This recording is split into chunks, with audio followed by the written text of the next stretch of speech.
Hey everybody out there, you're tuned in to 91.8 The Fan. You're in my corner and have a returning guest in the corner, and if you don't know his identity by now, I'd be really disappointed, but in case nobody knows who you are, who are you?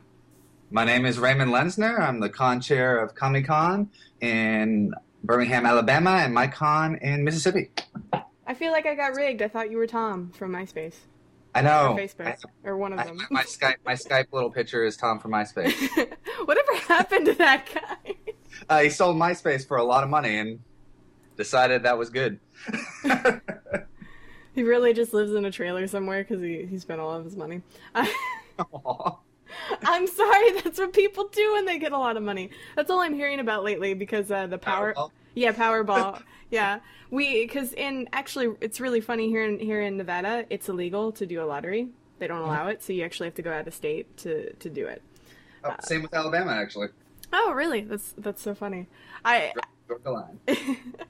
Well, I guess we're bros in that sense, but I don't think anybody wanted to know about the lottery. So instead, let's talk about a convention, and let's talk about a convention you actually run and what we can expect this year, because you guys already have a really rocking guest list. I saw Ian Sinclair, and he's amazing. Yes, Ian Sinclair is fantastic. I'm actually very happy to have him. Good old Space Dandy coming to Kamicon this year. It's going to be March 11th through 13th, and we're going to have a lot of fun. It's pretty crazy. This guest list is not complete yet. We're pushed back a little later than usual, so we're get ready for a bunch more guest announcements as the times come out in the next coming weeks. We also have Richard Epcar and his wife. Richard Epcar being Bobo Bato from Ghost in the Shell, Joseph Joestar, Jigen and Ansem from Kingdom Hearts, Jigen from Lupin the Third. And one of them, I looked at his wiki. He's Jigen in all the Lupin the Thirds, but he's Zenigata. Isn't that weird? Really weird to me because he's just like, oh, he's Lupin's best friend, and then he's the cop that chased Lupin. Which Zenigata is my favorite character of all Lupin because he's way cooler than he appears to be. Oh man, really? So it's interesting. Jigen is my favorite character just because some of his episodic, like his character-focused episodes are so good. Like there's that one with the cha-cha dancer or something. That whole episode was fantastic. Jigen is really cool. Yeah. But he's supposed to be cool, so I like Zenigata better. He's supposed to be a dork, but I keep looking at him going, he's so cool. All right. We also have Robert Axelrod finally returning to us. He's a very nice man. He's Lord Zed. He's famous for being Wizardmon and Armadillomon. We're bringing back Mr. Creepypasta. He was a big hit last year. We took a chance with that one. We were just like, Mr. Creepypasta. He emailed us, and we were like, I guess we'll bring you. You seem interesting. You have a lot of views. And then his panel was packed. Like, we put him in the main room, and his panel was packed. And I was like, I don't know this man very well. Like, but apparently, he's one of the most popular people at my con. So he's definitely coming back. I gotta say really quick, I do have a story with Robert Axelrod because I remember a few years back, he had a booth next to ours. And our booth blasts really loud music for the fans that don't know. Like, sometimes it can be kind of deafening. And he was just asleep at his booth next to ours. And I will always remember that story just because I'm like, how? That's amazing. That's a feat. So congratulations on that, Robert. He is the nicest man. He calls you up on New Year's and he's just like, Happy New Year's, how's the con? And I'm just like, Robert, you're super sweet. Oh, he's so nice. And then he gets to be Lord Zed, and the most evil thing that, people had to call the networks and tell them to tone down Lord Zed because it's scaring the children. He's got the evil voice down, so not half bad. We're happy to have Robert Axelrod back. He was one of our earlier guests too, so we haven't had him in a long time. Happy to see him again. We're bringing back the musical guest Kazuha. I love her. She's fantastic. I know, she's so good. Legit, if nobody has heard of her stuff, just go listen to it. It's just really good. Okay, so I've not had Comic-Con originally did not have the best to me reputation for musical guests. We brought in big musical guests, and I would walk into the room, and there'd be like 100 people in there, and I'd be like, huh. I spent this money on equipment. I spent this money on getting all these people here, and it just doesn't it didn't work out, right? Mm-hmm. So for the longest time, Kamicon didn't have very many musical guests, but recently we started doing things like the Hatsune Miku Vocaloid concert with Synthesis Reality Productions, working with Krypton, and so we bring in a professional audio engineer, which is Philip Felipe from California. He's a very nice guy. Worked with all sorts of types of music, from Metallica to Justin Timberlake to everything. And so we started bringing in another band because we went to another convention, and I saw Kazuha, and I was like, oh, they're solid. Like, they're good. like I guess I haven't really been in a band, been at a convention band in a long show for a long time, and I thought, yes, I would like that at my con. And I went up and talked to them, and they were fantastic, and their show was huge and busting, and everybody was jumping up and down, and we had so many people in that room, and it was fun. It was a lot of fun. So Kazuha, we love them. They are fantastic, and they are the nicest people in the world, and they stay by their booth all day, so you can talk to them even after their show or before their show. Buy their stuff. They're good. And the Vocaloid concert is returning this year as well, right? It is. Synthesis Reality Productions is bringing it back. I am very good friends with the owner of that particular company, so he always comes out personally and works on it with me every year. So we're happy to have it. It looks very pretty. Another person we're bringing in is Voltaire.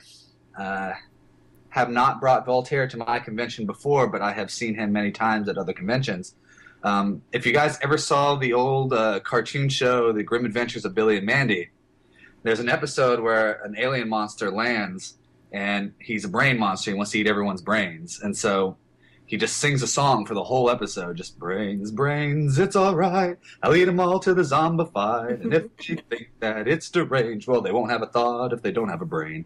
That's Voltaire's entire song. He just sang that whole episode. He's gothic, kind of a gothic steampunk music type go with it. But he's got all sorts of fun, nerdy songs about Star Trek and Star Wars. I know he's got a red shirt versus stormtrooper gladiatory battle song. It's fantastic, and I don't know, he's a lot of fun. Yeah, I've seen him perform before. He's just really funny on stage. That's the thing I like, because you see a lot of nerd bands, parody bands, and they're kind of funny because they're poking at the joke, but he actually makes it funny. No, he's very, very talented. Also, he likes to get drunk on stage. I wouldn't be the first person I know at a convention that does that. Yeah. But particularly, it's part of his act, and I've always found that interesting because he needs a bottle of Black Kraken rum, and he actually drinks it while on stage as part of his show and just goes all out, and he gets funnier as he goes. I don't know, I never laughed so much at a music concert, but he really, really is very talented. He sounds like he just needs a show in Vegas at this point. Yeah, he's toured all around, so he's a pretty legit musician. I'm pretty happy to have him. We're also bringing an industry guest, this one's actually interesting to me. I would be interested to come see them if it wasn't just my con. And it is Faku. When I went to Project Anime, which is an anime expo run event where they bring a bunch of the conventions together. I went to one in Tokyo, and I went to one in Atlanta. The one in Atlanta I met with Faku, the creator of the Dojin website. And what I'm actually pretty interested about is they recently just went pretty legit in terms of taking the scanlations down and everything like that. So yeah, they did the Crunchyroll thing. Yeah, and everyone got really angry and upset, but I'm just this is an interesting time to see what they're doing. Because you can actually talk to them now. You could actually talk to the creator of Faku and be like, what's up? What'd you do? Why'd you do it? It's interesting. So I'm pretty interested myself to see what they decided to go and do, because he was a very nice guy to talk with, and I would like to meet him again. He seems like a really nice bro. But I'm very interested to see what his business decisions are, because I mean, it is awesome to have a legit Dojin like business here in America because it's such an important growing business in Japan as well. Mm-hmm. So yeah, curiosity. There's a lot of curiosity in terms of I get really interested in the business end of anime, so that's interesting to me. So for those people who are like me, that's actually pretty fun to go. It's like going to see like a Tokyo Pop panel right when they were about to like shut down. You want to know what's going on. You want to hear from Yeah, there's kind of a cruel curiosity there, if you will. With I'm not saying that Faku's going down at all. I'm not saying anything like that. Like they're going legit, and it's very interesting. I don't know what's going to happen. Like it's all up in the air at this point, and I'm actually pretty interested in what they're going to do and bringing in all these like famous titles to America legitimately for sale. And just to reiterate, what's the convention you met them at? It's called Project Anime. Oh, okay. It's run by Anime Expo. I think the convention that was hosting Project Anime that I met Faku in was Momocon in Atlanta. But I also go to the one in Tokyo on occasion, because Tokyo's one's fun. You get to hang out with like the big like conchairs from Mexico and conchairs from Russia. Mm-hmm. And everyone gets to be, and the Mexico conchair gets to talk about his love for JoJo because it has Mexican vampires. I have to say I'm interested though because a lot of people don't remember, but when Crunchyroll went from illegal to legal, they actually had a lot of resistance in the industry. One of the biggest things, I mean, Funimation and Crunchyroll still throw around like spats now and again through press releases, which is hilarious to me. But I understand, like I get why that's a thing, and I understand why if you're in the industry, it's like, whoa, wait a second, that's not cool. So I'm interested to see if they're going to have any resistance themselves, because so far most of the resistance seems to come from their fans. Yes, the resistance from the fans because suddenly they're not going to get free scanlations and like, well, we'll just go to another website, which, that's a legitimate concern that he had to, keep in mind when he was making this decision. But from what I can tell, talking with Faku, it was when he made the website, he wanted to make a website that had all of the Dojin out there conglomerated, so he can easy to find a very nice website. But when apparently, the Japanese doujinshi industry came to him and was like, we're going to shut you down. And he apparently convinced them through his, I guess, passion and drive and work ethic that he could make a legitimate industry over here instead of just being shut down. And apparently they were very receptive to that. So he ended up not having to, immediately shut down Faku and, work with them instead of, as a legitimate publisher. So I think that's kind of what happened in his regard. Very interesting. Well, for the fans out there, are there any other guests that you'd like to tell them about, or should we stay tuned for more announcements? I will say two more guests that are not on our website that we have not yet announced. We have two cosplay guests confirmed, so I wanted to go ahead and let them be known. It's God Save the Queen's Fashion. Her cosplays are absolutely stunning and lovely, and she does an amazing job creating beautiful commissions. I'm actually commissioning one for my wife from her. pretty excited about. And the other one is the returning cosplay guest, our first cosplay guest, Rufflebutt, Jessie Primor, because she is fantastic and everybody loved her. And she was one of the most voted, when people were asking for guests what guests they wanted for Kamicon, she was one of the most requested guests to come back. So here she is.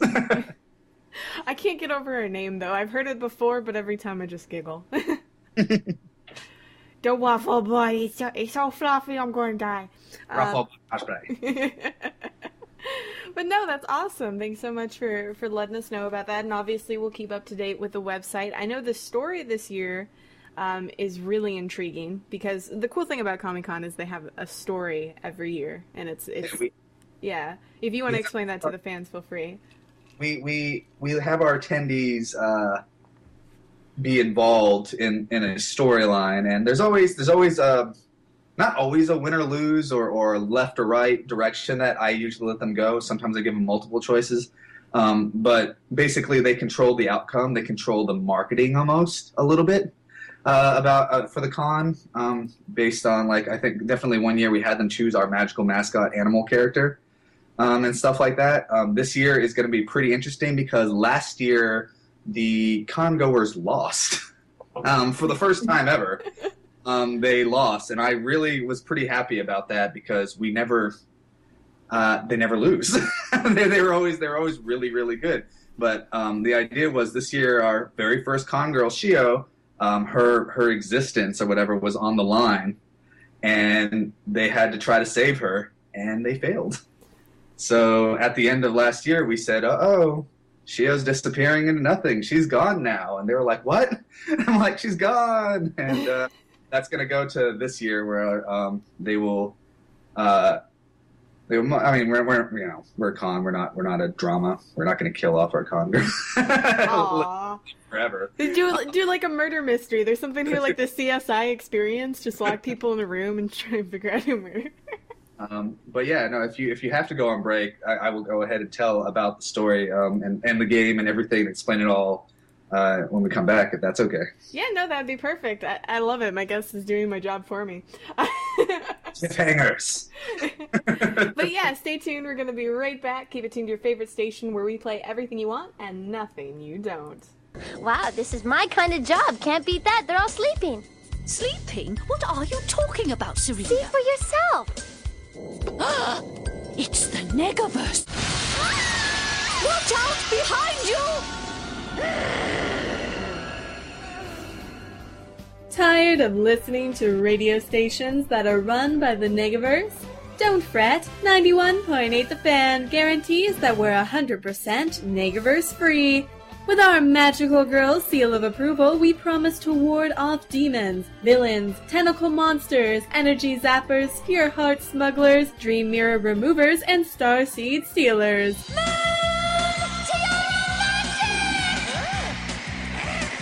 a good aim, are ya?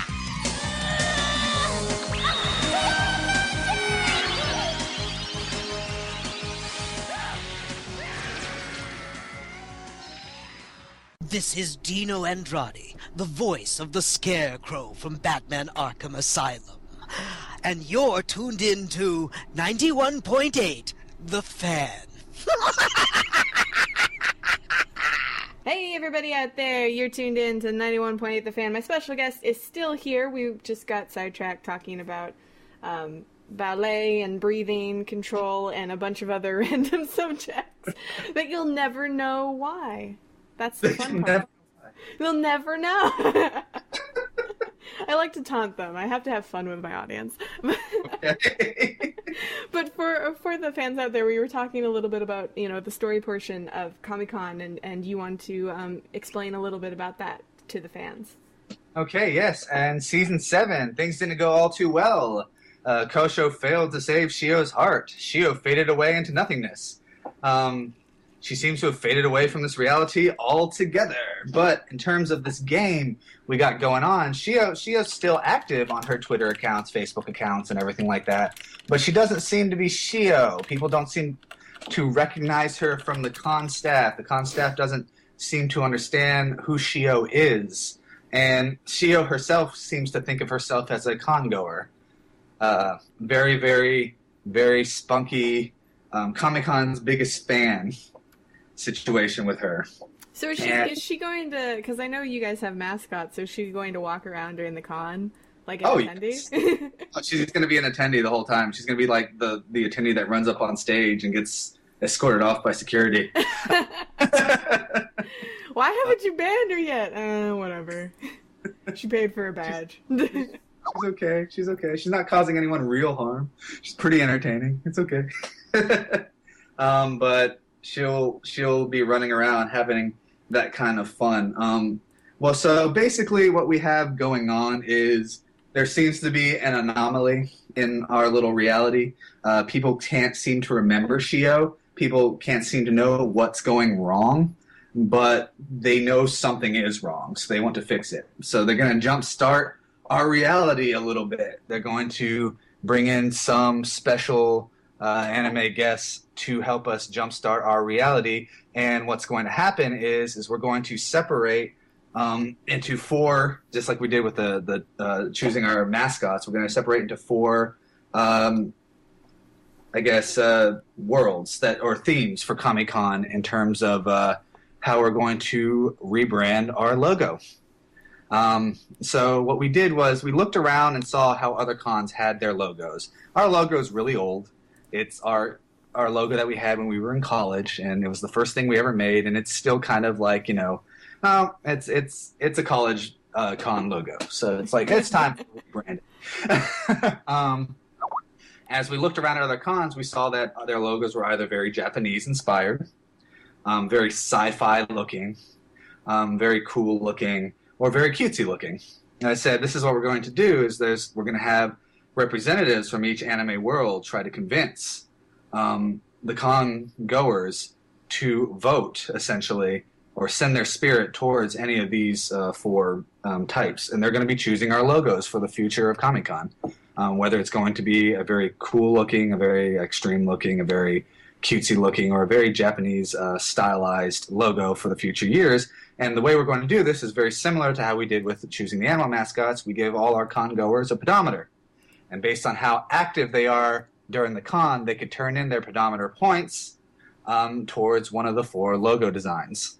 And the logo designs are not just the logo designs, it's also the feel of the con, because in the future, say if you choose kind of an ancient Japan feel, the girls are going to look and their themes are going to be a little more kind of like a Meiji-era Japan or a feudal-era Japan, rather than, a sci-fi kind of series of themes in the future. So the con goers are really going to control the basic themes of the con for the next many years by choosing this logo and using the pedometers to see how active they are to do it, instead of just giving them points. They have to be active in our con to give the points. So as much as I'd love to see the characters in like kimono, the big thing for me is I'm like, so many other cons do that. Guys, don't do that. Do something a little bit more unique. To be fair, our con girls always look like really flashy. Yes, they do. So if it was a kimono, it would be the most flashy thing. Fair enough. I'll give you that. I'm kind of curious what the cool outfits would be, because I think their outfits are really cool now. So I'm wondering, how that would be. But yeah, no, you've got me super interested. So I'll have to bug people and be like, what happened? I always love the games, because I always love giving the con goers the ability to model the con based on what they want. So instead of just like, picking a new logo and saying, this is our logo, this is the new one, let's go. We're just like, hey, the new feel of the con, the new logo of the con, the new, direction we're going to take this con is going to be up to you guys. And you have to be active to do it. You have to move around a lot and have fun. Because we always have a lot of, our con always has the typical, oh, here's our panels and here's all this stuff like that. But we also have a lot of active stuff like dodgeball and all sorts of con games where you can run around and play. We want you to play. We want you to have fun. And you don't have to if that's not your thing. We've got a lot of other stuff that you can do. But we do have rooms dedicated to, actually expending that energy that you guys have and playing with your friends, because we love it. We love it a lot. No, I can definitely understand that. I mean, some people aren't that great at dodgeball, like me. I'm like, the ball finds me, just like it's like a homing missile. Oh, right in the nose. Okay, well, I'm out. Come on, dodgeball is legit. They're scary. I know, right? I don't know if the people you sent to our con ever told you, or ever watched a dodgeball game from Kamicon, but there are some people that will do like a flip and everything, and just throw that ball like super speed across and nail someone's shoes off them. That sounds kind of horrific to a certain degree. If there was a dodgeball anime, some of the Kamicon scenes could be. We actually broke a dodgeball on somebody. Wait, really? Somebody threw a dodgeball so hard it popped on someone's face. Everybody was fine. Everybody was perfect. By the way, we also make sure that the harder teams, we know who they are. That they play dodgeball every year, so we don't let them play against the teams like people. They're a calmer dodgeball, and then there's less calm dodgeball. It's kind of how we do things. I have they to dodgeball and are scared by that. That's fine. But if you're really competitive, they're pretty competitive buggers, and it gets pretty legit and fun to watch. So somebody in our live chat just said the dodgeball people are scary. I do not go there. I value my life. The harder level of dodgeball is legit scary. I don't know how and there's the craziest thing is so you got like a bunch of guys that get really into it. There's also a kid. I don't know. He has to be like, I don't know, he's probably 15 by now, but like at the start of it he was like really much younger, and he's also one of the ridiculous dodgeball players. And we're just like, Lordy. Like he'd be catching them like crazy and just pelting people really hard, and I was just like, oh, this dodgeball game's intense. I feel like middle school and high school gave me the short end of the stick, because in girls' gym, everybody was trying to get hit to get out. Like, nobody actually played. So I'm kind of like, that's not fair. It's like I was never trained for this. Also, we have less intense games, like, more like Capture the Flag, and we have some unique games like Protect the Con Girls, where your job is to protect Shio or Kosha while everyone pelts them with balls. They're soft little Chuck E. Cheese ball pit balls. We bought a whole bunch of those, and everyone gets ammunition and little games like that. Oh, I was really excited. I thought it was paintball for a second. I'm kidding. Just shoot paintball at our I really love making those cosplays so that everyone can shoot paintballs at them. Oh, I'd love to go to a con and do paintball. I don't know why that's something I'd really want to do, but it is. It would be fun. The cleanup would be difficult. Yeah. I guess I could potentially tarp off an entire area. And just be like, all right, guys, have at it. If you ever decide to do that, let me know, and I think I'll make my first appearance at Kamicon. To be fair, though, that would be so much work for one of them. Because we have to tarp off an entire room, set up all the obstacles, because you don't want just an open room of just paintball, and then break it all down after the event is over. Yeah, and you'd probably need people to sign like some sort of waiver too, because paintballs can actually hurt quite a bit, depending on depending on what they're wearing. Like you can get welts and stuff. So. And the cosplayers will love it too. Yeah. I've experienced with this, so like that would be the one thing that would suck the most. Just our cosplayer just wanting to watch.